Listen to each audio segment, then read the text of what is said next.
What is going on, everyone? Welcome to Week 16 at Hit the Books. Here we are, Week 16 in the NFL. We have obviously the NBA Cup wrapped up this week. A lot going on in the NHL, college basketball world as well, and then MLB free agency is still underway with a lot of these big signings and big moves that we've had. Me, Ace, and Mackie here today. No Jesse. Ace, I'll hand things off over to you. How are we doing heading into Week 16 in the NFL? Yeah, I mean, we're close to the end of the audition for my Patriots coaching staff and Drake May, so not too mad about that, but a lot of other great stuff happening in the football world. Like you said, the most prestigious award you can win in all of sports, the NBA Cup, just wrapped up. No, I'm just messing with you. Maybe it's nice for those guys at the bottom of the roster to get 500K, but yeah, a lot of other stuff heating up. MLB free agency, the NHL is rolling along. My Bruins are getting back to form, so ready to get going on another week here. Mackie? Yeah, like I said, Darvin Ham stays undefeated in the NBA Cup. Bucks win that, so probably the only thing they'll win this year. So good for them.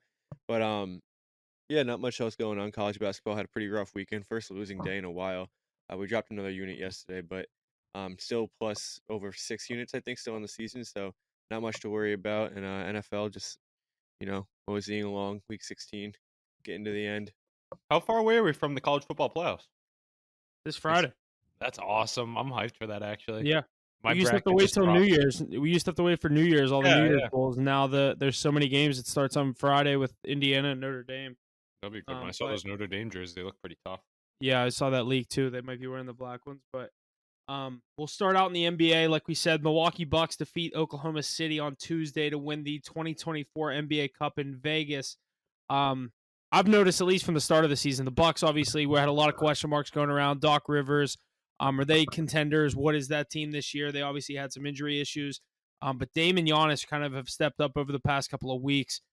Ace, you both have teams in the East kind of sitting there right up at the top as contenders. Are either of you scared to see the Bucks in the playoffs? I really think that's the best team besides the Celtics in the East. I know the Cavs are playing great, and the Knicks really put together a great squad. But I said it at the beginning of this season, before it started. We saw a lot of downfalls with that Bucks team last year. They were pretty injured. It takes a while for things to come together. We saw Matt Stafford and the Rams win it right away. We've seen LeBron go and win stuff. But like sometimes it takes a while for these superstars to gel, find the right mix. And I think that this Dame and Giannis duo, along with the other pieces they have, is one that's very scary when you look at the rest of the field. So, Mackie, what are you thinking about this Bucks team contending with the rest of the East? Yeah, I think that they're the second scariest team. I don't think they're the second best team. I think that when you look at teams head to toe, I think the Knicks definitely have the second best roster in the East. But when it comes down to it, if you get Giannis and Dame rolling the way that they are right now and it come in the playoffs, probably definitely a little scarier than the Knicks. But they're hot right now. They're playing really good basketball. Giannis looked unstoppable last night. He's looked pretty unstoppable the last few games. So not a player you want to run into at his best. And when the team's all clicking, Chris Middleton being back is huge for them as well. What'd you say? Yeah, dude, he's so good. He's so underrated too. Him being out last year was one of the big downfalls of that team. Yeah, huge for sure. Yeah, like I said, I think that they're definitely second scariest team in the East when fully healthy. But I'd still take that Knicks roster over them just because of goes a little deeper. Yeah, but I mean Giannis at his best. I think he's the best in the world. Giannis and Jokic, when those two get going, they're Yeah, some of the yeah, toughest guys to stop. I mean, it's nice to see Giannis too. He's one of those guys you can't really hate. He's just such a good personality. I don't know if you guys saw that quote. He's like, "Oh, we got you that new house," to one of those swing guys. I don't know his name. I saw it. Was it Liam something? One of the young guys on the Bucks roster. I don't know. I saw the clip where Giannis said, that's life-changing money. That's a down payment on a house. And someone was like, what kind of house are you getting for a $500,000 down payment? No, literally though. He I think there's one guy on the Bucks that went and bought his first home because of that bonus that they were able to get. Yeah, that's pretty sick. But yeah, we'll get into our power rankings in the NBA. No Milwaukee in this top 5, but they're definitely trending that way. Knicks at 5. Mavericks make their reappearance back at 4. Cleveland at 3. Oklahoma City up to 2. And the Celtics at 1. I thought Oklahoma City was going to win that NBA Cup. That team is very fun to watch. They're still without what's his name? Chet. Right? Yeah, without Chet. Yeah, I think he's still a few weeks away. He got a tough injury, but he'll be back when it matters. Yeah, I was just gonna say that's my fun team to watch this year. I love watching them play. They don't play too late. They usually get like a nice 9 o'clock TNT game. And obviously they're very good, so they get a lot of these national TV games this year. But Yeah, good list in the NBA. Huff, you're itching to get those Rockets. Who's the other team Dude, that's they're sitting there? good. There's another team that you were itching to get in there too, but I The got this Grizzlies, little they've been bug in good the too. I like Grizz. Ja. Yeah, I mean, until they break out the guns, he's pretty good. But I got this little bug in my ear named Mackey that always gasses up these Knicks, and I buy into it, so I threw him in my top 5. Mackey did too, so they reign supreme for one more week. You at least. love Cat in New York.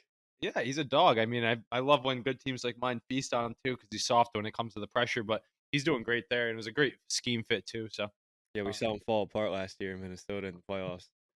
it's always what happens. He's just too soft. I've seen him get bullied by a lot of people, but he's a great player nonetheless. So that team will definitely stick around and always be around that top 5 mark.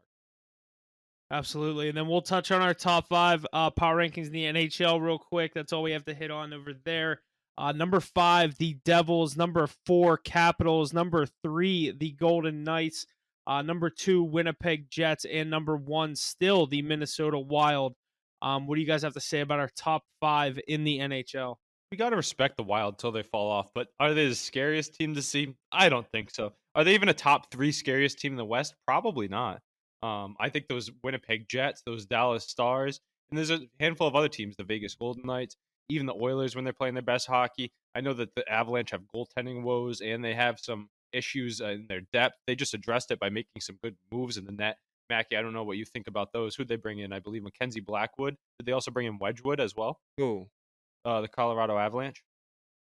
No, who they flop with out San Jose. They brought in San Blackwood Jose. and they shipped out the terrible Georgiev. Georgia. Yeah, he's Georgiev, yeah. terrible. I saw that. I don't know about Wedgwood. That'd be weird. I think they got him as well. They already played together in Jersey, and now they're gonna go play together in Colorado. Not a bad duo though. I mean, that was the big thing holding that team back, and they're getting the full strength. I mean, they can put pucks in that with Rotten and McCarr and McKinnon. But I think the big story in the NHL now, Mackie, is how do you feel about your New York Rangers sub 500 now, dropping 2 games to the worst teams? They're in the league? 500. Oh, are they exactly 500? They're 500. Yeah, what are we thinking? They just paid Rick DiPietro. I mean, Igor Shesterkin. So how do we feel about this team? I'll say one thing. It's not Igor. I mean, granted, he's not playing his best hockey, but you watch some of these goals, and you're like, what is he supposed to do about it?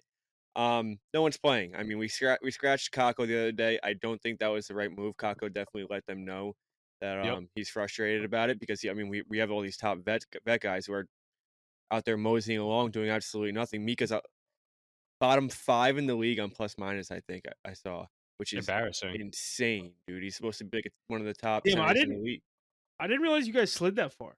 Dude, they've been bad. We were 12-4-1. We have 2 more points than you. You guys have 2 games less played, but still. There's life in Pittsburgh. What is there life in Pittsburgh, or is there? I don't think so. Down the drain, dude. I don't think so. But you guys are a way better team. You're just in like a major lull. Kreider doing absolutely nothing. Mika doing. Penguins have looked better the past few weeks. Mackie, let me tell you this though. What is going to right the ship? Because you shipped out your captain. I thought that was a demoralizing move. I know it was the right move the way he was playing. No. But I know it was the right move, but you could tell that there's locker room turmoil and issues when big names like that are going out the door. Top guys who are perennial all-stars, 4 nations players, not playing even close to their potential. Young guys getting frustrated now. And the goalie who just got paid getting no help. I mean, what's it going to take to right the ship there? Is it a coaching change? It might take a coaching change. It might take Laviolette getting out of there. And I liked Laviolette up to this point, but I think he's made a few, with all this adversity he's dealing with, I think he's not handling it the best. I think he needs to really get under Kreider and Zibanejad's skin because I think those are the 2 guys this kind of revolves around.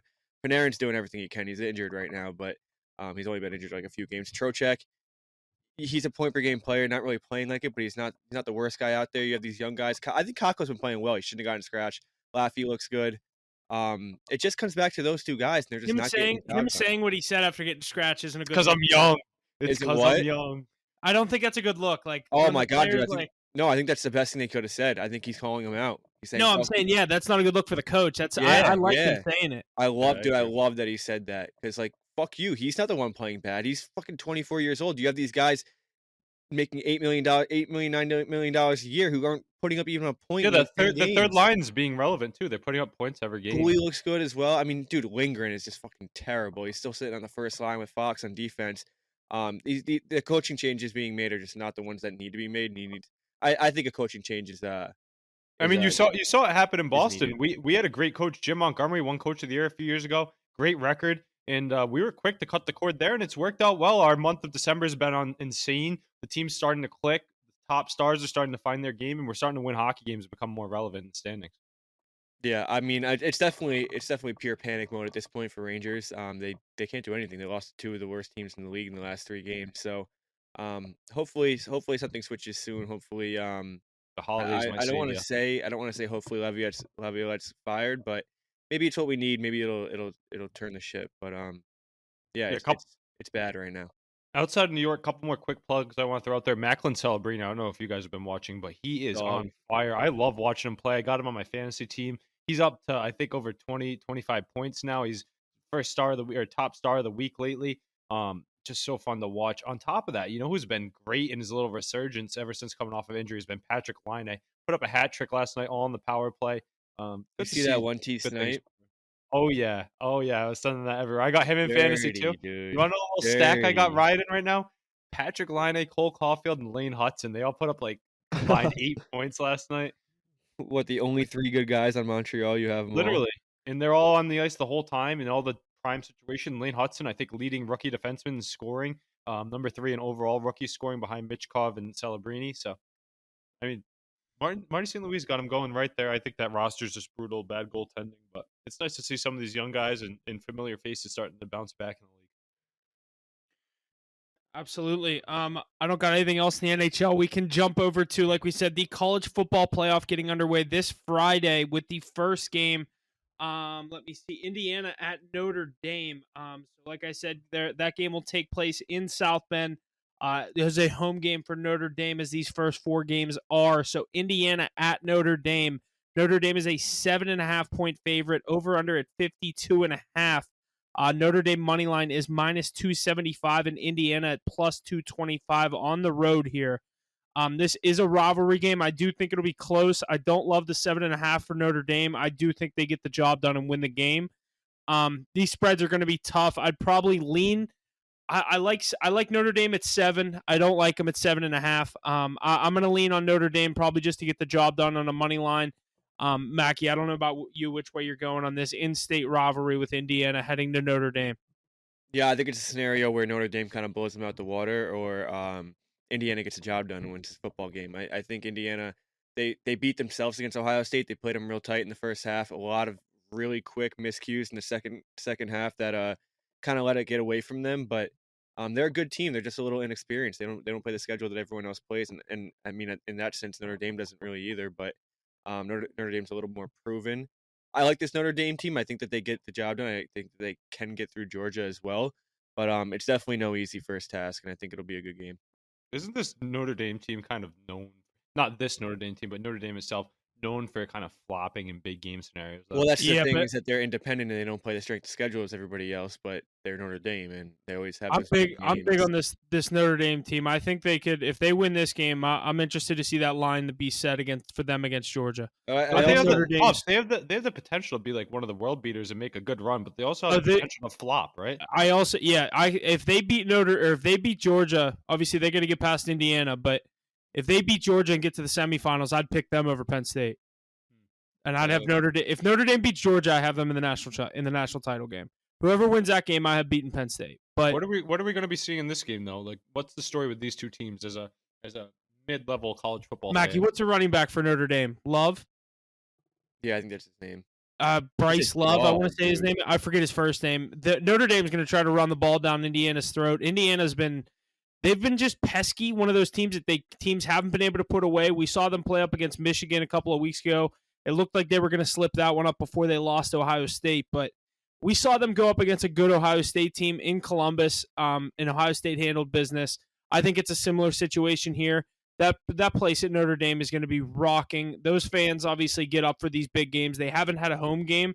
None of these schools have had a home playoff game, so I think a lot of these home atmospheres are going to be very hard to go into. I'm going to take Notre Dame.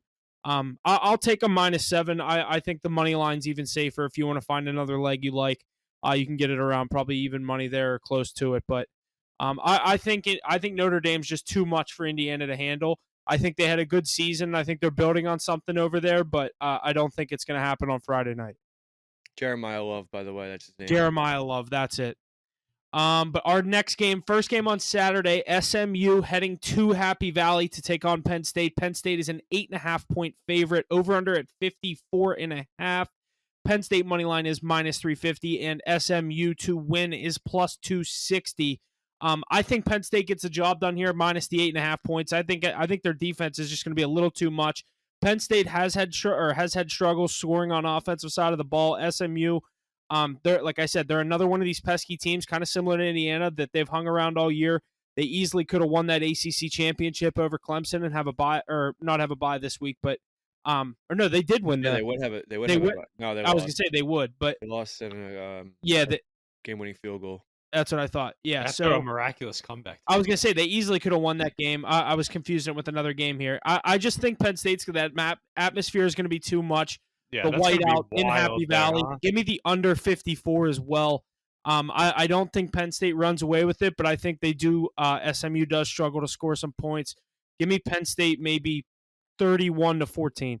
Mackie, before you give your take here, with that atmosphere you're talking about, we always know about Penn State in the regular season. In a playoff game, Huff, isn't there a little bit of snow projected too? In this SMU team traveling up from the south, it's going to be a whole different game for them. I think there's a chance for a tough showing by them, even though Mackie has a different take on this one. I love SMU in this game, and not just because James Franklin loses these games historically. I think SMU is a lot better than what people are telling them. I know they don't have the best schedule. They're in the ACC, but they didn't play a very good schedule. We saw it against Clemson. They came out really slow. I think they were shocked to even be in that scenario. And once they kind of realized all right, we're here, we're playing, they were already down 20 something points. Second half they came out, they showed their colors. They have a really good offense, really high flying offense, big play reliant. And going up against a defense like this might be a little tough, but I think they'll figure it out, especially in a snow game where you're going to see a lot of miscues and you're going to see a lot of mistakes happen. This is exactly what they need. They need a game where you're going to see blown coverages and miss wide open passes by Penn State. I'm not high on Drew Aller as well. I mean, everyone's high on him in the last 2 weeks. I don't know what they saw the last two and a half, 3 years because he hasn't been him at all. But I think SMU has a lot better chance than people are giving them. I think that their offense is going to get going earlier than later, like it did against Clemson. And Clemson has a pretty good defense as well. So for them to go out in the second half and just hang 28 points in them in the second half is pretty it's pretty impressive. So I like this team. I like the value on them here. I don't like Penn State. I've never liked Penn State, so might be a little biased here, but give me SMU for the upset. Our next game here, Clemson at Texas. Texas a 12-point favorite, over under 51.5. Texas money line is minus 450. Clemson plus 350 here. I could care less if Texas covers this spread. Just please win the game. Yeah, I think it's closer than people think. I do think Texas will win this football game. If they lose it, they're losing it. They lost it themselves. They didn't get beat. They beat themselves. But Cade Klubnik, personal game for him. He's from Texas. Had a rivalry with Quinn Ewers in high school. A lot of his high school teammates are on Texas. So he's probably going to have the game of his life, but I still don't know if it'll be enough. No, Texas is probably going to put up a boatload there. That side of the bracket, though, has much harder underdogs than the other side, right? I would say so. Easiest. Clemson Penn and Tennessee. State has the easiest ride. Yeah, I'd agree with that. Penn State, I mean, they get to play SMU and then Boise State, two teams that are unproven historically. Who wouldn't normally be anywhere near college football playoff. Exactly. Yeah. This last game, though, Tennessee heading to Columbus to take on Ohio State. Ohio State's a 7.5-point favorite, over under 46.5. Ohio State money line is minus 300, and Tennessee plus 240. I lean on Tennessee here plus the points. I think this is going to be the close game. I do think Ohio State might pull it out in the end. I'm going to take Tennessee plus the 7.5 to keep things close. I like Ayam Alieva, or however you say his name. I'm big on a lot of those Ohio State receivers with Tate, Smith, and Abuka, I think is how you say it. I always mess that up, but Quinshaw Junkins in the backfield. I think Ohio State wins the game. I think Tennessee keeps it respectable. I think 7.5 is a little bit too much. I got him on the upset here, Tennessee. Is there a chance that can be done, though? I think so. Yeah, If Will Howard could lose this game, this will be the best game I think of the four. But too high of a spread. I would never take Ohio State here with the points. But it's really hard to go into the shoe and win a football game. It is. So I just think I think they could lose this game by 4. But Tennessee's no newcomer to a tough atmosphere. I was just about to say they play in the SEC. They have to go to Bryant Denny. They have to go to LSU. I mean, they've played in worse atmospheres, but going up, it's going to be obviously colder in Ohio than it would be in Louisiana or Alabama. It's Yeah. gonna be a different atmosphere than they've ever seen. I don't know. This is a really good game. Too hard to call. I think whoever wins this game, you could see in the national championship. I'm not saying you're going to, but both teams are able to get there. But I guess I lean on Ohio State here. I'm not. I don't like a spread here though. Yeah, I think Ohio State wins the game, but I have Ohio State in the semifinal as well. But going from college football, we'll transfer over right into the NFL with our week 16 slate. We get things started with an AFC West matchup out in LA with the Broncos going to the Chargers. Chargers are a 2.5-point favorite. Over under at 42. Chargers money line is minus 145, and the Broncos at plus 120. I have already posted a play including this game. It's a 3-team teaser. I like the under. I think 42 is a weird number. I always get fucked on that. Ended up at 43, 44. I raised it a little bit with the Steelers and with the Falcons game to go under. Getting this game at 51.5. So that is my play in this one. I'm probably not going to have anything else. Just the first leg to start off a weekend-long teaser. But Mackie, I'll hand things off over to you. Broncos at Chargers. Which way do you lean here? I'm gonna go with the Charger. Wait, let me check Mackie real loves quick. Justin Herbert now. That's Yeah, why. you know I love Justin Herbert. Yeah, Chargers won the first game. I don't know. It's gonna be a really good game. Second time these teams are seeing each other. Did we see the Chargers get exposed last week? 40 points hung on their head by Baker Mayfield. I know Baker Mayfield's good, Baker Mayfield's good. but yeah, but the Chargers defense, I mean, they were best in the league going into that Yeah. game. Now they get hung for 40 points on their home field. I think you can't really overlook that. I think that's a big telling game by the Chargers going up against a pretty good team, pretty even team to them too. But the Broncos, they need one win, I think, and they're in. So They can clinch this weekend. They're tough one of the schedule. teams They that play can clinch. they play the Chiefs and the Bills, I think, left. So no easy games. Big divisional game here. These teams are really close in the standings. I guess I'll go with the Chargers here. Yeah, Mackie, to your point about last week potentially exposing the Chargers, that one blew up a little late. And one thing that you do have to consider is, yeah, we're talking about Baker Mayfield being good, but it was really Mike Evans who took over that game. I don't know if the Broncos have a receiver. I know Cortland Sutton's good, but I don't think they have a receiver that can completely change the narrative of the game. Not too sold on their running game either. It's going to be pretty stagnant, especially with that Chargers front seven. I think on a short week, Thursday night prime time here, I expect an under in this one. I agree with your play there, Huff, to raise it up as well because two of these quarterbacks can blow up. Bo Nix does it late. One thing I'm nervous about for the Broncos, though, is if you look at their recent games, their recent wins, I know they've won 3 in a row, 4 in a row, something like that. Yeah, they've won 4 in a row here. Their last 3 were against the Colts, the Browns, and the Raiders. So they haven't been tested as much as this Chargers team is bringing to the table. Harbaugh bouncing back after the loss, too. I would like to see how he responds here. A good coach on a short week going up against Sean Payton, two of the better coaches, especially in that division. The fact that it's in LA, I know it's not much of a home field advantage, but it's much better than playing at Mile High. So I'm going to give them a nod to the Chargers there. Give me the Chargers here this week to cover the spread and get the job done. I think that they're the better team. They have the better quarterback. I know Bo Nix is good, and he is in that Rookie of the Year conversation, and he's pushing really hard. But I'm going to take Justin Herbert in this spot. I think they have enough weapons, too. Lad McConkey will be fully healthy. Give me that team here. I like the Chargers this week to get it done. Lad McConkey, big game, even against that top notch. I like it. Yeah. Our next game, first game on Saturday, 2 on Saturday this week. The Texans heading to Kansas City to take on the Chiefs. Kansas City, a 3.5-point home favorite here. Over under 41.5. Kansas City money line is minus 190, and the Texans on the road are plus 155. Ace, get us started on this one. Yeah, coming into the season, we would have expected a shootout between these two teams, two former playoff teams, but it's really been the defenses that have been carrying these groups the last few weeks. CJ Stroud having a questionable year. Patrick Mahomes not putting up the crazy numbers like we expect, but still being very productive. It's nice to see Travis Kelce starting to come to life as the seasons rolled along. Isaiah Pacheco's back in the mix, too. Juju Smith-Schuster, Huff's former boy, has looked really good in that offense. DeAndre Hopkins getting involved. And then, of course, Xavier Worthy there, including him as well. Meanwhile, on the other side, the Texans are getting going with Nico Collins back in the fold. Tank Dell's there, and Joe Mixon's questionable this week, but he's always got that Q tag, and I think he'll be a go. I'm taking the under here. I think it's going to be a defensive game, actually. I think it's going to be tough to find points in this one, especially on a Saturday. I do think the superstars eat. I expect a lot of catches from Nico Collins, a lot of yards, too. Same for Travis Kelce. I don't know if they'll turn into 6, but both of them will move the sticks early and often. So looking there for my props.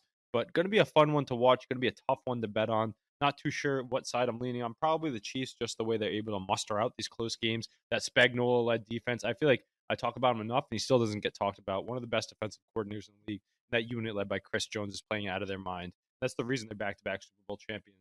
But Mackie, let me know what you think about this matchup between two probable playoff teams. Yeah, the 3.5. I mean, they're both already clinched playoffs, so they are playoff teams. But Oh, the Texans did clinch their division with that win last week, yeah, and the with Colts the lost. Colts lost clinched it Okay. for them. I'm not high on this Texans team. I think the 3.5 is gross here. You could have got the Chiefs at +2 earlier in the week. Obviously, that was because Mahomes was questionable, but he's good to go now. I think the Chiefs kind of rolled them here. I love that under 41.5. I don't think the Texans get much going on offense, but yeah, I mean 13-1 here. I mean they showed last week they finally covered a spread. I think they cover another spread this week, and I think the Texans are overrated. I don't think they're a 9-5 team. They clinched the division. They're going to be smooth sailing the rest of the way. Probably finish the season with one more win. But yeah, I like the Chiefs here. I like the under as well. Heavy Puff, under. before you take this pick, one thing that I do want to say, because I said this last week when they started blowing out in their win, um, is this the Texans that we kind of saw last year, where nobody's high on them at all, and at the end of the season they just went on a tear and they rode that momentum to go on a pretty nice playoff run. Do you think there's a chance that happens again this season with a win this week? That would be massive. Uh, I don't know because I don't like their chances this week. I think they lose this game. Obviously, I think they'll be the lowest division winner, being that NFC South team, whether whoever comes out of the AFC North. But I like the Chiefs here at minus the 3.5. I'm not going to take it because of how much line movement there's been on this game. I just kind of missed the value here, but I do think Kansas City gets the job done. I don't see them losing this game. The Texans' offense has been a little too inconsistent. I'm hoping Nico Collins can have a big game for me in my fantasy playoffs, but that's about all I'm hoping for out of the Texans' offense this week. But you guys said who? Kansas City, both you in the under? Yeah. I like it. All right. Yeah, we'll get into the second game on Saturday, 4:30 on Saturday. Steelers heading to Baltimore. Ravens are a 6-point favorite, over under at 45.5. Ravens money line is minus 275, and the Steelers to win is plus 225. I will be very honest. I don't like this spot for the Steelers. It's looking like George Pickens may not play again. TJ Watt listed as questionable. Things are not looking good over here for the Steelers. They need to win this game. The odds are stacked against them here. I'm hoping they can pull it out, but I'm not liking this spot. It's reminding me a lot of that spot going to Philadelphia last week, and they did not look good there without Pickens. The passing offense didn't look too explosive, as you could say. But I'm going to say it will go under. Like I said, this is the second leg of my teaser. I get this game at 53.5. So, yeah, I'm confident in it going under. I like it at 45.5, but I figured raise it up a little bit because obviously the Ravens have the ability to pop and score a bunch of points at any will. Yeah, Huff, that's my scariest leg for you is that one. I feel like the way Russ played against them last time and what the Ravens do, especially at home. I know it's AFC North football, but the We didn't Ravens score a love. touchdown last time we played him. Oh yeah, you didn't. I'm just used to Russ actually outperforming my expectations in the prime times and whatnot. This was the Boswell 6 field goals, and then Dan Orlovsky said the next day on ESPN that you can't beat the Ravens kicking field goals. Yeah. The day after they beat him. Yeah. Yeah, I mean, but Russ has been outperforming my expectations is the point I was getting to. The thing is, I expect there to be a lot of points here. Lamar's firing on all cylinders. Only has 3 interceptions on the year, and they all should have been non-interceptions. It's crazy to think about. If he had that 0 number, I mean, we'd be going crazy. But he looked like a world beater last week. I don't know how the odds are so tilted for Josh Allen to win MVP. I think it's just because he hasn't won one yet, and Lamar has too. But the stats that Lamar is putting up is insane. I mean, he's making the right decision. He's getting Mark Andrews back involved. Everybody else is firing on all cylinders. Defense, I'm not super sold on, nor with Justin Tucker. But with Lamar in the home stadium, I definitely have the Ravens to win this week and tighten up that division even more. I'm very excited to see how it plays out. But I'm scared of an under there just because it could blow up late with long touchdowns. These two teams both like to do it. I know they didn't last time, as you pointed out. But I've got the Ravens here. I think the Ravens definitely win this game, and it should be a good matchup once again. Yeah, it's for the division. The winner of this game wins the division. I'm not sure if that's mathematically, but that is definitely what's It going to basically happen. locks it up. You know what's nice is both of your teams that you picked to win the AFC North is officially eliminated from winning the North. Yeah. Wait, who took the Browns? No, the Bengals aren't. They can't win the North. Oh I'll yeah, take. I know. I'd rather my horse in the race than my pick be right. So Yeah, Yeah. that's true. Yeah, I guess the Browns kind of let me down. The defense let me down. I was right about the Joe Burrow season though. Yeah, I don't know. I don't have a play in this game. Not gonna have a play in this game. I guess I like the under as well. Going to be one of those classic AFC North matchups. Lamar, I can't. He's too inconsistent. I mean, the games that he has where it's incredible, you're like, this guy can't be stopped. And he has games where he loses to the Raiders. I know that was the second week of the season, but he still has those games. We see him. But I don't know. Ravens can't get over that hump against the Steelers. I know the Steelers are injured. Is TJ Watt playing? he's questionable. He's probably gonna Oh, play. when's the last time the Division Steelers? on the line, he has to play. I mean, the Steelers do have It's a like good even record against possible Lamar. though, Yeah, Yeah. you're right. and if he's pushing to play him at 80%, I mean, it's not going to be as efficient. I guess I'll go with the Ravens to get the job done. You could probably tease them down and get them at minus a half a point. They probably do win this football game. I like him on the Um, money line a lot too. I thought 5.5 was way too many points for the Steelers last week. They proved they really were never really into that game. Eagles did whatever they wanted to on offense. Yeah, I'll If go I'm with a the Steelers He fan, couldn't stop AJ Brown all day. I'm so nervous about how the Steelers can produce offense without George Pickens. He's the best player on your offense. Without him, there's a lot of question marks there. How are they going to move the ball downfield?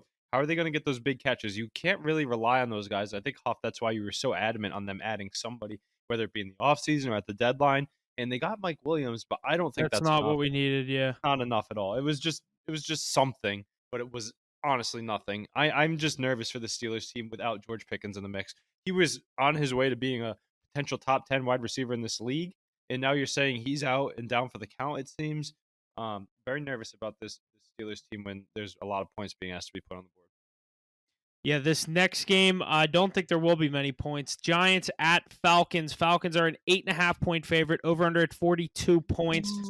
Falcons money line minus 450, and the Giants at plus 350. Obviously, the Falcons going with Michael Penix here. So hype. We didn't think they'd make the move. I said a couple weeks ago. I called it. Yeah, Ace. I was gonna say. I think Mackie, were you the one that's saying you didn't think they would do it?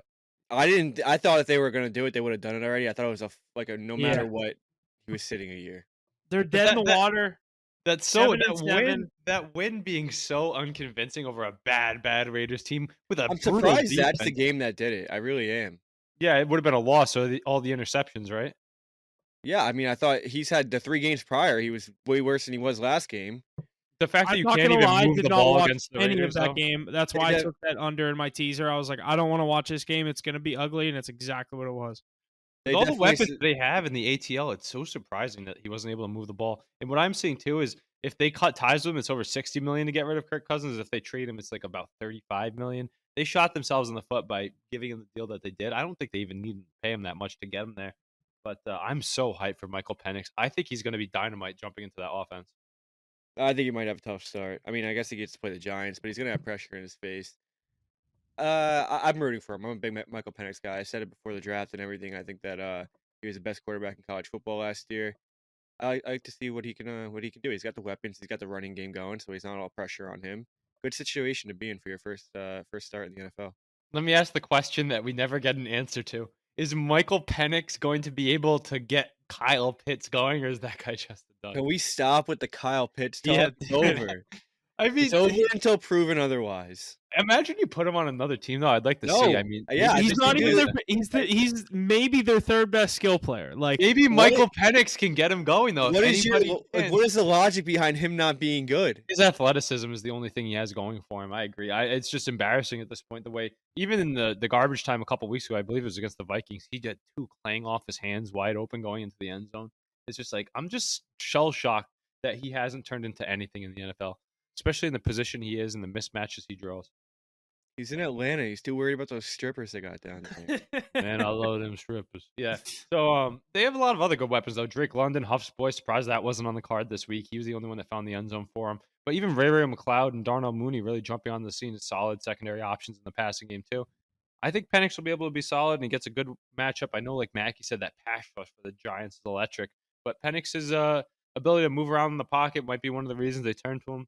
I think they get another win this week and keep pushing the Bucs for that division, but give me the Bucs to end it with the NFC South crown. Yes, sir. In another divisional matchup, Detroit heading to Chicago. Chicago is a 6.5-point home underdog. over under at 48. Chicago money line is plus 240, and Detroit is minus 300. Obviously, the Lions lost Montgomery for the season. I think it was a PCL that he tore. But obviously, Lions continue to just get injured and injured. I'm going to take the under 48 in this game. I'm taking a lot of unders this week. I don't like And it this is one. scaring me. I think in Chicago, obviously one of the outdoor games for the Lions this year, they've looked a little slower on the offensive side of the ball. Give me the under 48 in this one. Oh, the Lions? Mm. They just hung 42 on the Bills. Yeah, Well, yeah. That's like a shootout. I'm talking like the last time they played the Bears on Thanksgiving at home.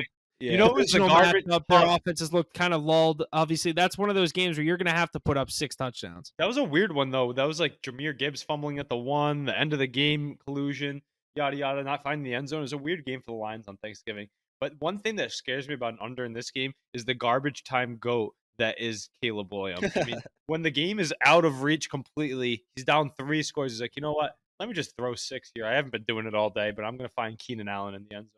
They have the weapons to do it, but that's a dumpster fire of a roster. No confidence in these Bears. I feel like they're getting way too much respect against the Lions this week. I think it's a slam spot for that line. I think that money line's an automatic play. No way the Lions lose this game, even though I was calling for a Lions loss, and I knew it came at the hands of a really good team, which is expected. Those upper echelon teams, I think, can beat this Lions squad, especially the way Dan Campbell coaches.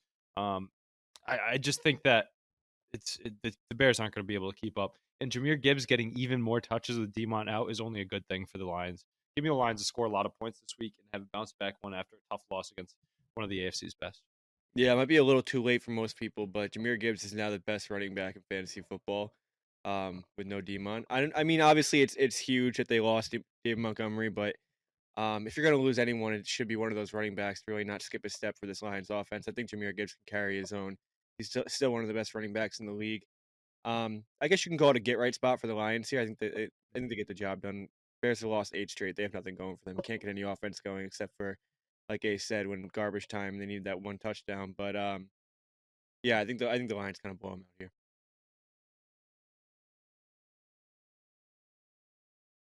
About Jahmyr Gibbs getting a full workload now. I mean, not the biggest guy, built differently than Montgomery. Yeah, I wouldn't be worried about it. I'm happy with him getting the workload and production-wise, but worried about potential injury scare. I don't know. He hasn't had that yet at the pro level. I don't at all. I'm not worried at all. Yeah, I would. That's not what I'd be. I mean, that's not what I'd be worried about. And I think he's good enough to carry the workload. So, I think he'll be good. But what I was going to say is, did you guys hear the Dan Campbell on that Detroit Sports Radio interview? And they were like, he's like, you lose one game to another team that's a top team in this league.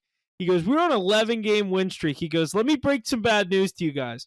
We're not going to be able to win 11 games in a row the rest of the season. Like, there's just not that many games left. All we can do is go out and beat Chicago on Sunday. I was like, I mean, that's kind of smart, like kind of spin zone it. They are 12-2, and people are acting like the sky's falling for Detroit. Like, they still have their found. I think they would have been hurting more if they lost Gibbs than Montgomery. Yeah, 100%. Yeah, it's a different type of running back. I think the defense keeps getting depleted is the really scary thing. They're signing anyone they can off the street. They don't have any linebackers run out for them. Yeah, they don't have any linebackers.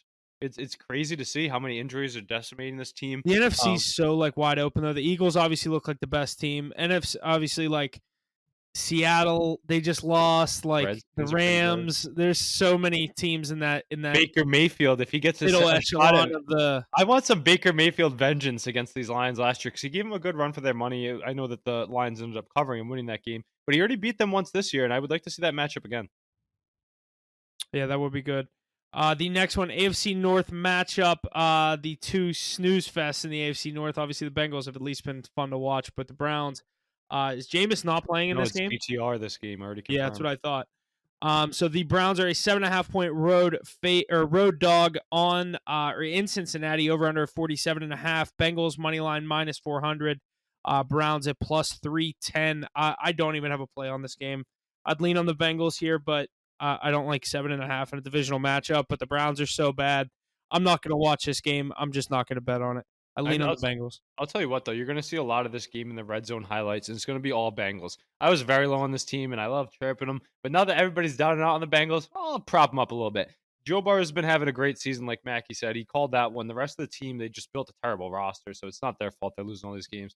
Don't know how the defensive coordinator hasn't been canned yet either. Maybe they just know the defense is so bad on paper that you can't really expect much. But I expect to see a lot from Burrow, a lot from Chase. As Jamar Chase chases that, Jamar Chase chases. He chases that Offensive Player of the Year award. I think I see him going over 100 this week, maybe finding one or two. And Burrow's going to throw for 300 for sure. So if you're doing anything, Jeff, just go props to those guys. And you know who else has been a really bright spot for that Bengals team? A great find with Zach Moss going down is Chase Brown. I think he's automatic to get in the end zone almost every week now. So those three right there are going to have a great game once again. But outside of that, I can't really tell you too much about this. Yeah, Bengals roll. I'm gonna say 30-13. Yeah, and that'd be a lucky 13, huh? Yeah. I don't know. Bengals defense isn't good, so we'll Yes. have to see. But it is DTR. But TR. this next game also not very exciting. Tennessee at Indianapolis. Indianapolis 3.5-point home favorite. Over under 42.5. Colts money line -190.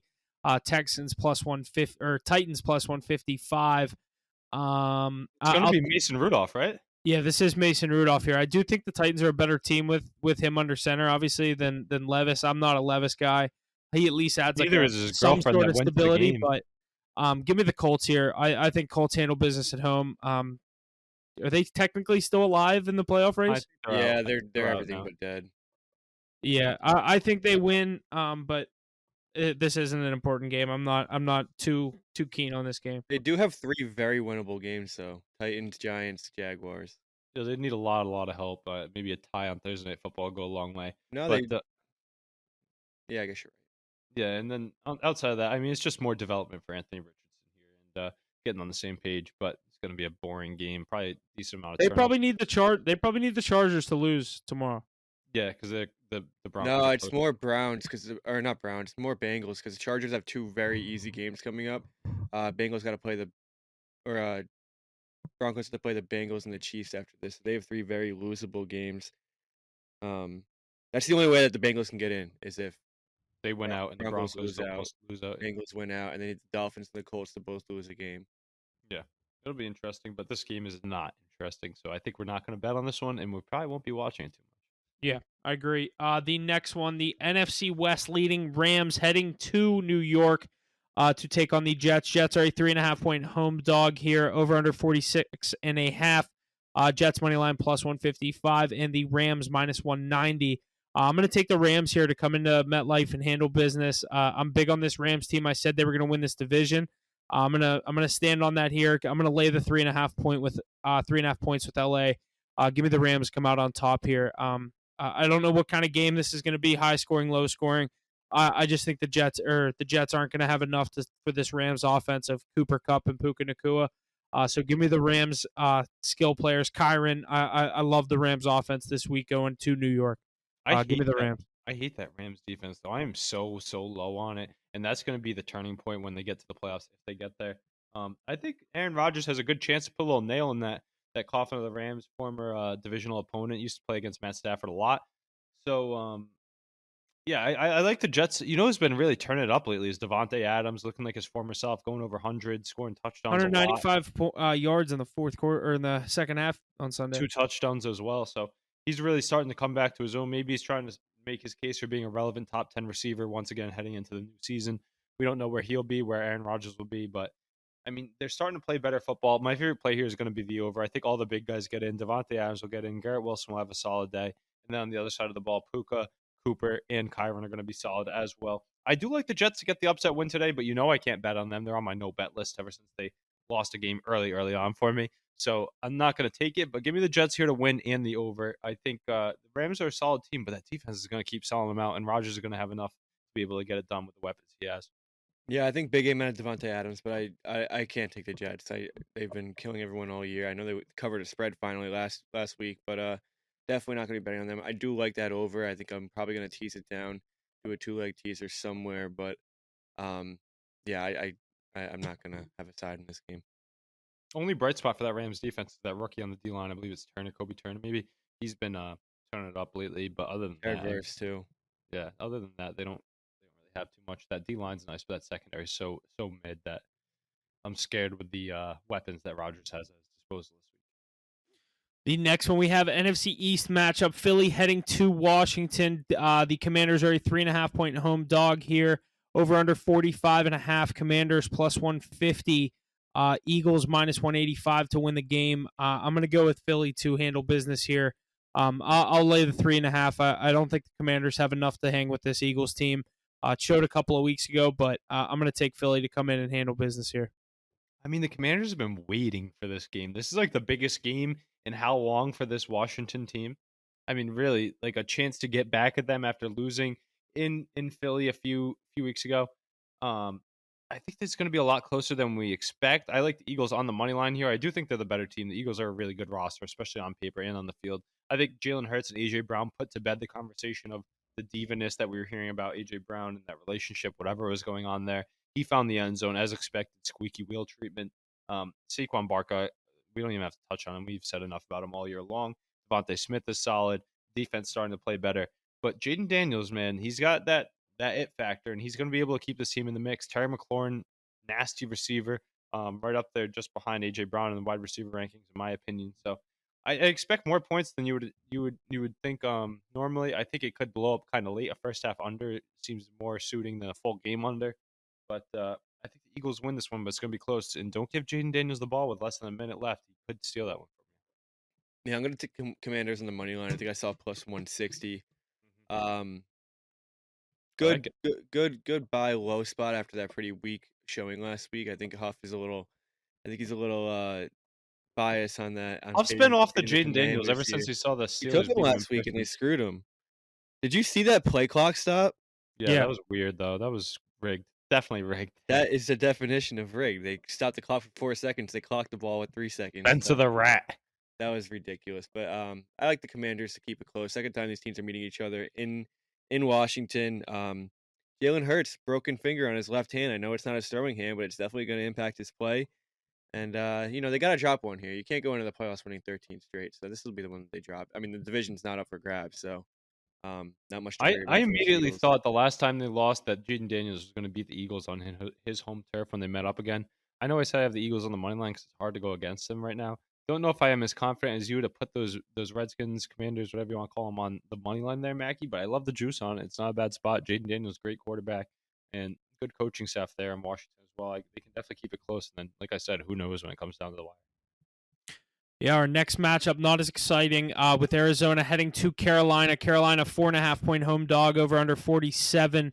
The Panthers plus 185 at home, and the Cardinals are minus 225 on the road. I lean on the Cardinals here. I don't really have a play. I don't like it that much to actually take something here. Trey McBride's scoring a touchdown this week. Yeah, he is. He is. I'm taking it. I'm putting it on the card. I think I'm taking it too. I think I'm taking it too. Huff is not believing in it. What is the juice on that, though?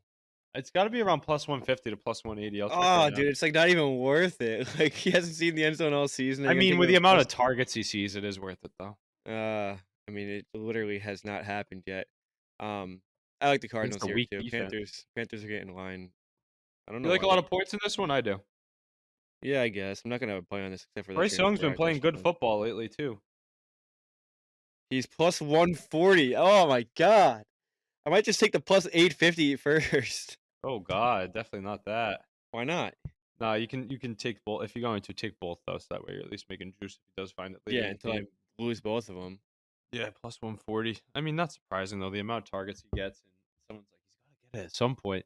But this Panthers team, they've showed they can put points on the board. That guy Coker coming back into the mix. He cut into the Thielen target share. He's going to make up for that drop at the end of the game against the Eagles. And I think that running game's going to get going. Bryce Young, though, he's looked like a good quarterback. Two of the smallest quarterbacks in the league going head-to-head here. Right? Am I right? I mean, yeah. Probably are the two smallest. Both number one picks, too, right? Yeah. Kyler, number one pick? Yeah. No, he was first round. First overall. Was he? Yeah. Yeah, that's what I thought. I don't think. Because he went like sixth in baseball. I was thinking about baseball. No, it was first round in baseball, but it wasn't first overall. It's top 10 in baseball, single digit at least. Yeah. But our next one here is a little. Go ahead. Yeah, I think it's gonna be a good game. I expect McBride to get in for once. Connor's been really solid. He looked good last week too. He moves to 6. Then Marvin Harrison Jr. He looks like he gets better with every week. I don't know if you guys are seeing that too, but Buda Baker let's not overwrite him too. He just got that big extension over $50 million. I think it's $18 million a year. Much deserved. He's playing like a decoy. He's going to be in that conversation. He'll probably finish like between 5 and 10 because of the position he plays. But Mhm. he turned around that whole unit. It's been weak for years, and it's nice to see that team being valid again. And a win here this week puts them right back into that NFC West conversation. Yeah, then another team in contention out there in the NFC West is hosting the Minnesota Vikings at Seattle. Seahawks are a 3-point home dog, over under 43.5. Seahawks money line plus 135, Vikings minus 160. Mackie, which way do you go here? I like the Seahawks team. They didn't give me a good showing last week. It did throw me off a little bit, but I do think they get back on track. They're fighting for that division. It's a really close divisional race. They're out of a playoff spot right now. But I mean the Vikings on the other hand, they look really good as well. Not an easy place to go. Weather conditions could be a huge factor in this game. Gino, I'll make the decision. I'm in the exact same spot as you. Gino being questionable in this game made the decision for me. How bad was Sam Howell? I think you're getting the Vikings at a discount here. I'd take the Vikings minus 3. Hammer the Vikings for the Full practice you Wednesday. -3. Who cares? That guy's terrible. I'm writing him off. I know he's a He's not West Virginia terrible. Mountaineer. He is though. That's a He is. crazy statement. He's not going to win games against good quarterbacks. He's really not. And that team's not good enough to beat them with everybody else they have. I know JSN's looked really good and DK Metcalf draws coverage, but they're not beating this Minnesota Vikings team where Sam Darnold looks like Superman. Oh yeah, because he has Justin Jefferson, Jordan Addison, who are clicking at an all-time high. Aaron Jones and TJ Hawkinson are playing good football. They brought in Akers, who's a really nice back that gives spells. He found the end zone last week. And the coaching staff of Kevin O'Connell and Brian Flores is on fire this year. The Vikings are winning this game, and they're pressing the Lions for this division. My plays in this one might be exactly what I did last week. Take the JSN receiving prop and Jettas and Addison. Yeah, I mean, they get the ball so much. How can you? All three of them are target hogs. They get the ball so much. JSN really big breakout year. This is everything that was expected last year. But he went into a crowded wide receiver room. He gets to learn from some of the best in Tyler Lockett and DK Metcalf too. They draw coverage for him. They scheme the ball to him well. But I'm taking the Vikings here. I don't think they're going to have an answer for the two J's on the outside and then the help with Hawkinson and Jones. And Darnold continues his strong year as he's playing for that contract to start somewhere else next season. Absolutely. Our next one, AFC East matchup. Bills are hosting your Patriots. Bills are a 14-point favorite, over under 46.5. Bills money line is minus 1,000. Patriots plus 650. Is there any chance your Patriots hang around on Sunday? There's a chance they can make it like respectable, but they're not winning this game. I mean, I'm not taking a spread on either side on this one. 14, way too much for a pro football team to cover. Even though we saw last week with Baltimore. Yeah. I said I like the 16. I'm going to do it here with Buffalo. I'll take a minus 14 here. I think this one could get out of hand. Yeah, we've seen some crazy spreads, but I think Drake May is able to put points on the board. That's what he does. It's crazy because the Patriots have one of the worst rosters in the NFL over the last few years, but Drake May single-handedly keeps putting points on the board and makes the offense watchable. Whether it's him running it in or throwing it, he's the real deal, and he's going to at least put up 2 touchdowns this week, whether it be himself or dishing out to other guys. I think they can put up 14, and the way that Patriots defense is playing, it's been brutal. I think this might be nice if we do give up a large number here and lose that 14-point spread to kind of get Gerard Mayo out of there, because I just really don't think he's the answer. And I don't want to waste this Drake May development, even though Van Pelt's doing a good job with him. Give me the over here. If you want to tease it down, you can get 39.5. That's a really nice number too. I think both teams are going to score touchdowns. I think the Bills will probably put up 4 or 5. I think the Patriots will put up a minimum of 2. So that's definitely going to hit us the over there.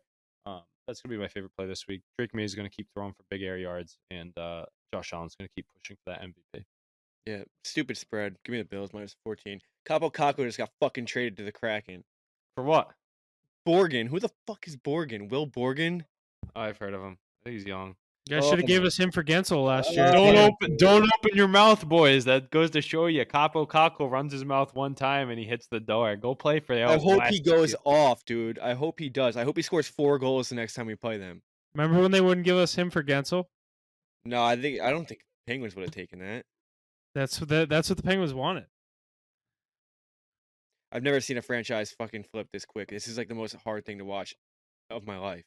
But this next game it is the worst game on the slate. Jags at Raiders. Raiders -1, -115 on the money line. Vegas doesn't even know what's going on in this one with the -1 spread. Yeah, I have nothing to say about this game. Brian Desmond Thomas is a stud for the Jaguars.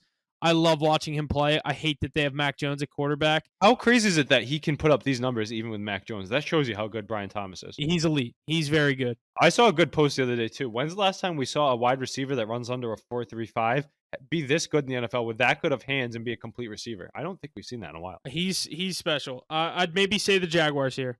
I can't take the Raiders with Desmond Ritter under center. I don't even Remember know the last time Mac Jones played the Raiders though?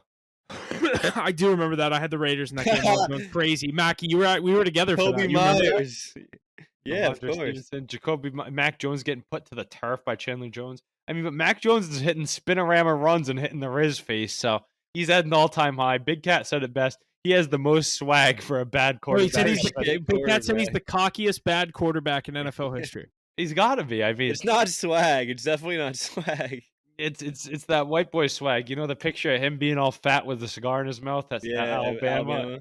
Yeah, I mean that's vintage Mac Jones. But he's what now? Is he 2-1 as a starter for the Jaguars? Yeah, he's got 4 touchdowns, 7 interceptions. That's just I don't know. We'll talk about this game way longer than I Brian thought. Thomas Does anyone Jr. have a play on this one? Brian Jags Thomas money line. Jr. yards over. Yeah, I lean Jacksonville as well. The next one, 49ers at Miami. Miami also a 1-point favorite, -120 on the money line, over under at 44.5. I lean on Miami here. I think this 49ers team is dead in the water. You're going teacher. You're going student over the teacher. I like the Dolphins here. They handle business at home. I'm going to take them on the money line -120. I think this offense for the Dolphins gets going here. I think the 49ers have looked terrible the past few weeks.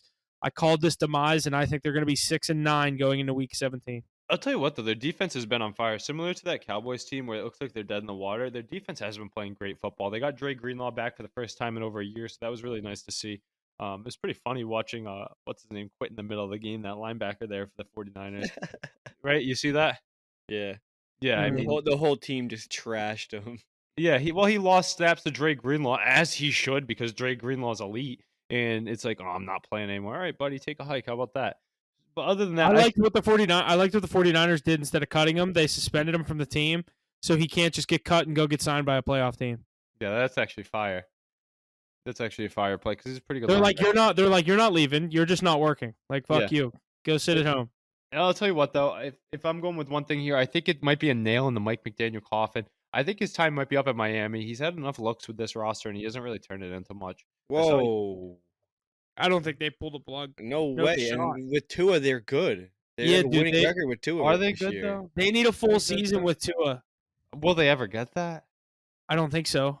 Yeah. Well, you can't. I mean, you He can't. has that judge him off excuse What about Tua. the record? What about the record against really good teams too? He doesn't win in the cold when it matters. He doesn't win against good teams. They don't win on the road. I mean, what are you really doing then? When your team's at its optimal performance, all you can It's do the Miami is win. Dolphins. They haven't won a playoff game since what, the 90s? Yeah, and I think at some point you got to pull the plug on the coaching staff and really figure out a guy that's going to get the team to Go talk to Jerry Jones then. I mean, that's a whole different story. But I think Mike McDaniel's a good coach. He'll find a job somewhere else, but I just don't think Miami's it for him. And I think Kyle Shanahan, McDaniel. He needs to just go back to being an offensive coordinator, I think. Yeah, I think so No, too. he's a head coach. I think he is too, Mackie. But like, think about he could how use a much few better years he of would be without seasoning? the cameras on him, without the interviews. He's the offensive coordinator that just flies under the seat. Like, no one's really. The head coach does all the interviews. Barry, Yeah, exactly. go let him coach the next up. Go let him coach. Honestly, you know where it'd be a really good fit for him might be those Chicago Bears with Caleb Williams. I think with all that offensive potential they have up there, that might be it. But I think one more take on this game. I'm going to take the Niners again. Been riding with them for years. I might as well again. I think the teacher beats the student here. Give me Shanahan over McDaniel. Next game, Sunday Night Football, Tampa Bay at Dallas. Dallas 4-point home dog here, over under 48.5. Cowboys money line +170, Bucks -210. I don't like the spread. I just think the Bucks get the job done and lock up that NFC South. Yeah, Baker Mayfield's too much swag right now. Michael Parsons is going to be all over him. I mean, that guy's Cowboys been playing good. Yeah, Cowboys the do look good. defense. The defense has They been do. playing really The well. offense looks good too. Cooper Rush playing better than Dak was all season. Mackie, But I just want you to be full in on you want them to lose because like they're not going anywhere. You know what I mean? Like, Oh, he has been. I've been locked in yeah. on them losing for the last No, I know. That's what I'm saying. 4 And like they're weeks. playing themselves out of a good pick. They win this game, they're 7-8. Yeah, and, knowing them, they'll fucking sneak into a playoff spot and lose by 35 in the first round. Mhm. So, Yeah. I want that. yeah, I'm rooting against them for sure. But this should be a pretty good game. I think they're playing really good football and they're playing for pride, which more than anything right now. But A lot of pride down there in Dallas. yeah, I mean I think they're just kind of trying to show people that like they'll be back next year. But I think that's exactly what they're doing, Mackie, is the Michael Parsons. Like, we're not quitting. I do like that mentality. I know it really hurts your capital. And as a fan, you would like to do the right thing and get the better pick. But they're not bad enough. Like they already have 6 wins. Like how much better of a draft pick? yeah, you're picking between 9 and 16. Yeah, You know. it's not even like worth it at this point. Yeah, I hope they get Ashton Genty. I hope he ends up going home to Dallas or he goes to San Francisco. I think he'll eat there. But Michael Parsons has been on a tear, like we said, and two really good franchises going head to head here on Sunday Night Football. Should be pretty amped up. But I don't think Cooper Rush can keep up with Baker Mayfield. What he's been doing this year and the amount of points he puts up week in and week out. Give me the Bucks here. And you know what you can see on my card again is the Mike Evans receiving prop because he's Mike Evans, ME1K, whatever they call him. He's going to get over 1,000 yards. He's going to find the end zone again this week. Uncoverable. And if they get into the playoffs, he's going to be a problem along with Baker Mayfield. I agree. I think he scores this week as well. But we'll jump to Monday Night Football. New Orleans at Green Bay. Green Bay is a 14.5-point favorite. Over under 42. Packers money line minus 1,000. Saints at plus 650. So I did lie saying the Bills is the biggest spread of the week. I did not see this at 14.5. They don't know who's playing quarterback. That's why. Yeah, if it's Hayner, I mean, slam the Packers. It won't be Hayner. If it's not Carr, it's going to be Rattler. Yeah, I don't know. I think the Saints are going to struggle on offense. I'd maybe take the under, but the Packers could score a lot of points. I'd lean with the Packers in the under. Yeah, look for Josh Jacobs to go nuclear like he loves to do against these bad teams. I mean, how great have these running back signees been from free agency? The big three, Henry, Barkley, and Jacobs, have been going nuclear all season long. They're top rushers. They get in the end zone, and their teams are in prime playoff spots too. I think this Packers team is one that you really, really have to watch out for in the NFC. They're going to be a wild card team, I think, no matter what, but you do not want to see them in the first round if you're one of the top dogs. Yeah, I agree. Matt LaFleur, great coach. I don't really have a play on this one. Player. I'll go with the under. You take Josh Jacobs to get in the end zone, Mackie. Guy does it every week. Yep. Yeah, I think he does It's it again, safe. too. And what about Tucker Kraft? Huff? Give another shout out to your boy. I mean, Jaden Reed, Christian Watson, Romeo Dobbs, they've been great. Josh Reed's Jacobs been shit in the bed the past few weeks. Yeah, but he's still a really good player, and he's dynamite. He's one of those. He's like a Debo type player. It's like they're not consistent. They're just gadget players that have explosiveness with the ball in their hands. Yeah. Yeah, but that's going to do it for our Week 16 slate. A couple things to touch on the MLB. Like I said, Yankees acquired Cody Bellinger in a trade from the Cubs, Devin Williams from the Brewers, and then obviously Max Fried in free agency. Mackie, were you worried about your crosstown rival over there after getting Soto? Do you think those are three obviously very good additions after losing the Soto sweepstakes? Or do you think the loss of Juan Soto will be a little too much? Yeah, great ad of Devin Williams, who Pete Alonso hit a 3-run home run on the top of the ninth. I love to see that. No, I'm kidding. Devin Williams is a very good closer, but yeah, they're making their moves. They had the money to spend. They obviously were willing to spend $730 on Soto, so now they're getting Fried, Williams, and Belly. I don't know if Belly is Bellinger. like the right answer though. He's so streaky. He's so young, dude, and he has so much potential. I think it's a great The move by potential's them. there. And He just doesn't seem like a Yankee. he wants to be in New York too, so maybe he'll play a little better now. I don't love it. It's not He a stepped up great in the ad. Dodgers moment with lineup protection. Yeah, it's not a great ad, but it's definitely not a bad ad. What about the storyline of him? He's dating or married to Giancarlo Stanton's ex. Yeah. I saw something. It was like that guy looks a lot like my ex or my wife's ex, Mike. Yeah. His name used to be Mike. Yeah. Yeah, that'll be an interesting storyline to follow. I think Fried's a great ad, though. You got that righty-lefty at the top of the rotation now with Cole and Fried. I mean, I still don't think they'll be able to get over there. That's the best 1-2 punch in baseball, no? What? I mean, I think you might give it to the Dodgers. They have the best 1, 2, 3, 4, 5 punch. Okay, Ohtani, 1-2. Ohtani and Yamamoto. No, I'm taking Fried and Cole over them. We'll see. You don't think so? I don't think you can leave Ohtani up there with after not pitching last year. Yeah, and the amount of the other arms they have too, though. I mean, that rotation But Freed even also so, I coming mean, off you're an injury, taking Freed over Yamamoto. You're Oh, taking Cole over You Yamamoto. meet Yeah. Paul Skeens, Jared Jones over the two Jared of them. Jones won't be a Pittsburgh Pirate. I by the know, time that's the season sad. Yeah, starts. I don't want. I don't even want to talk about them. Neither will Paul Skeens at that. But yeah, last thing, got to touch on this. Scotty continues winning in 2024. Scotty and Rory took down Crypto 10 Bryson mil. and Brooks in the showdown on Tuesday evening in Las Vegas. I think it was Shadow Creek they played at. I was watching that today. I did not get to watch it live last night. I was at the Penguin game, but Scheffler and Rory were on. Did either of you watch that? No, I just saw the highlights of them getting their cryptocurrency 10 mil. Yeah, they're 10 million in cryptocurrency. It was cool because like obviously Scotty's kind of like a pretty private guy. You don't see a lot of him do interviews and stuff like that. So I like to see him kind of with the mic up while he's playing, what he's talking about with. I like his caddy Ted. I think it's Ted Scott, but that was pretty cool to watch. They absolutely whooped them. There was basically Ryder Cup style. The first 6 holes were best ball. Second 6 were single alternate shot, and then the last 6 were singles. And when I came upstairs, it wasn't over yet, but they won the first 2 sets of 6 holes, and you needed 2.5 points. So they just kind of dominated it. But yeah, it was a pretty cool event. The dumbest part was half of it was played at night, like in the dark. Did you guys see them like literally playing and it was pitch black out? Yeah. Why'd they do it at that time? I don't get it.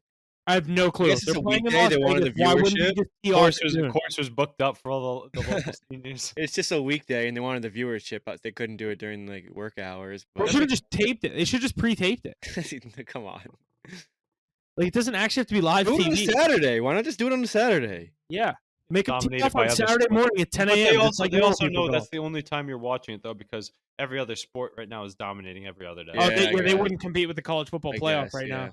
Uh-huh. Yeah, I guess there was no winning there.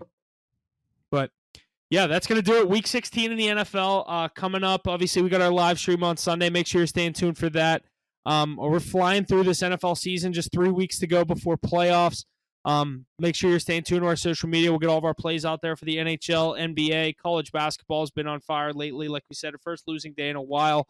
Looking to get back on the winning side there. But NFL plays obviously on Thursday, Sunday, and Monday, and Saturday this week. I guess we have 2 Saturday games. But yeah, make sure you follow, like, share, subscribe. We appreciate it. And thanks for listening. And we'll see you guys on Sunday for the live stream.